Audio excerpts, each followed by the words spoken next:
Mom Channel。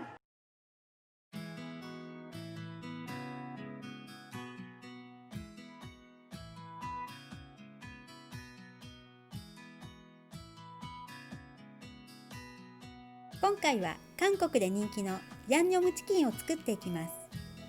鶏もも肉は下処理せずにそのまま使っても大丈夫ですが、キッチンペーパーで水気をしっかり拭き取ってから脂肪や筋、余分な皮などを取り除くと臭みや脂っこさが和らぎ、より美味しく食べれます。肉の厚みが違うので切り込みを入れてなるべく同じぐらいの厚みにすると加熱ムラも抑えられます。鶏肉は脂身がたくさんついている場合があり、そうした場合は料理の仕上がりが油っぽくなりがちなので、はみ出た脂身は切って使いましょう。一口大に切っていきます。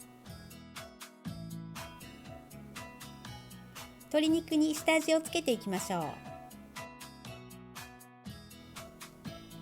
まず塩を2つまみぐらいかけます。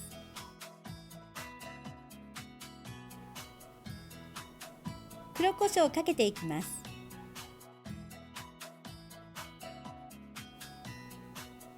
生姜みじん小さじ1入れます。にんにくみじん小さじ1入れたら手で揉み込んでいきましょう。この下味をつけるだけでお肉のジューシーさが変わります。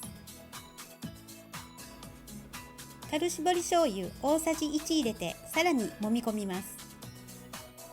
この工程をビニール袋に入れて揉み込むと手が汚れなくて簡単です。次はヤンニョムタレを合わせていきます。オーガニックシュガー大さじ 1.5 入れます。みりん大さじ1入れた後、コチュジャン大さじ1も入れます。甘さ控えめにしてますので、甘いのがお好きな方はお砂糖を増やしてください。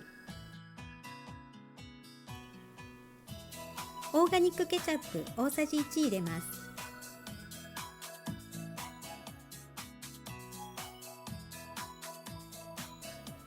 ホイッパーなどで混ぜ合わせていきましょう。これでヤンニョムタレは完了です。鶏肉を揚げ焼きしていきましょう。フライパンにエサンテオイルを適量入れて160度に加熱します。下味のついた鶏肉に片栗粉大さじ3から4ぐらい入れてまぶします。鶏肉の皮目を下にして入れていきましょう。全部入れ終わったら蓋をして蒸し上げ焼きをしていきます。2分ぐらいしたら裏返して蓋をしてさらに1分ぐらい加熱しましょう。ヤンニョムチキンは鶏の唐揚げに甘辛いタレを絡めた料理のことです。鶏肉の部位には特に決まりはないので、店や家庭によっても異なります。胸肉やもも肉を使う場合は食べやすい一口大にする切り方が一般的です。加熱を一旦止めて余分な油をキッチンペーパーで吸い取るか別容器に出しましょう。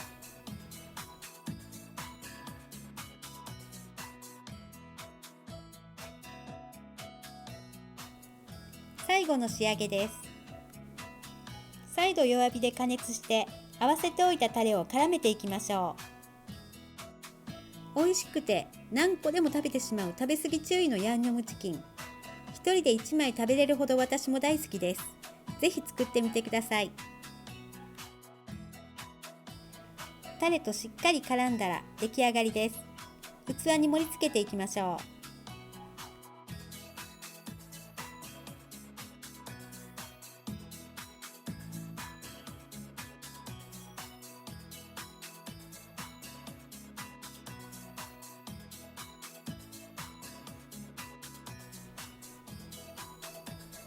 最後にいりごまをトッピングします。やみつきヤンニョムチキンの出来上がり。それでは実食タイム今日はみゆきちゃんに来てもらいました。いつも看護師さんご苦労様ですね、ヤンニョムチキン知ってましたか？知ってました。好きですか？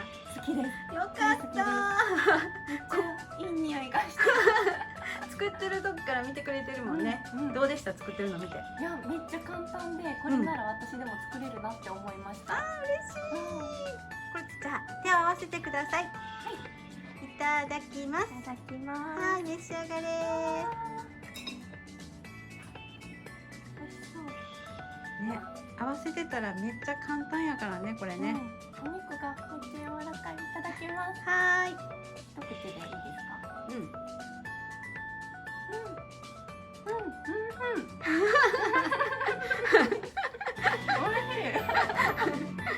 口閉じても分かりました。美味しいって言ってくれてるのが。これね、胸肉でするとヘルシーなんだけど、もも肉の方がやっぱりジューシーなので、今日はもも肉にしてみました。めっちゃ柔らかいです。なんか肉の臭いもないでしょ。ないです。やっぱり下処理が大事なんですね。なんかピンク色のなんかドリップとかがあれも臭みの原因になるので、しっかりやれば拭き取ってもらって。ちょうどいい辛さです。あ、本当に？あんまり激辛とかは苦手なんですけど、全然辛いの苦手でも美味しく食べれる。あ、嬉しい白米な。が進む味付け。嬉しいな。